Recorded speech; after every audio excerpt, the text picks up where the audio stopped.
তো বন্ধুরা, আবারও আজকে চলে এলাম একটা জন্মদিনের পার্টিতে। আর ওই যে সাদা শার্ট পরা দাদা, ওই দাদার আজকে জন্মদিন। পাশে মাঝে রয়েছে ওনাদের মেয়ে।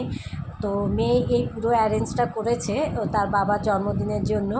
আর ওদের ওটা একটা মাত্র মেয়ে, আর পাশে সবুজ শাড়ি পরা বৌদি।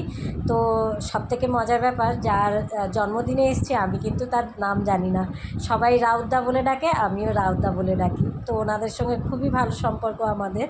তো ওই যে মাঝখানে ওদের একমাত্র মেয়ে, তবে পুচকেটা ওদের মেয়ে নয়, এর জন্মদিন কিছুদিন আগেই গেল, এই দাদার মেয়ে। ওরও জন্মদিনটা কিন্তু আমি আপনাদের সঙ্গে শেয়ার করে নিয়েছিলাম। তো যাই হোক, এখন কেক কাটা হবে। আর মেয়েটা সবথেকে খুব ভালো লাগলো, ওনার দাদার মেয়ে, রাউদার মেয়ে, পুরো এই যত অ্যারেঞ্জ দেখতে পাচ্ছেন সব পুরোটা একা হাতে মেয়েটা করলো।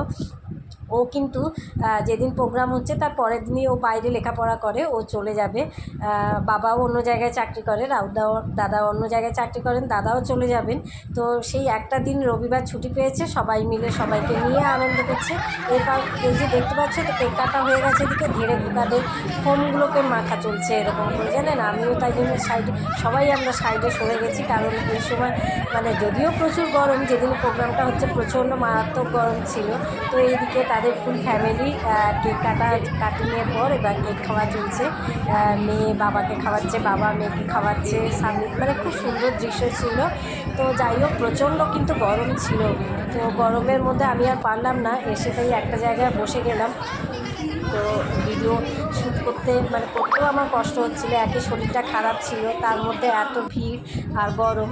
তো তারপরে আমার দাদা এসে বলে চলো একটু স্ন্যাক্সে কী আছে দেখা যাক। তো এই যে ড্রাই চিলি চিকেন, আর এটা ছিল টিফিনে। তো এটা নিয়েই একটু বসে পড়লাম, তারপরে আবার কোল্ড ড্রিঙ্কে চলে এলাম। তো কেমন লাগলো আমার এই জন্মদিনের পার্টি অবশ্যই জানাবেন আমাকে।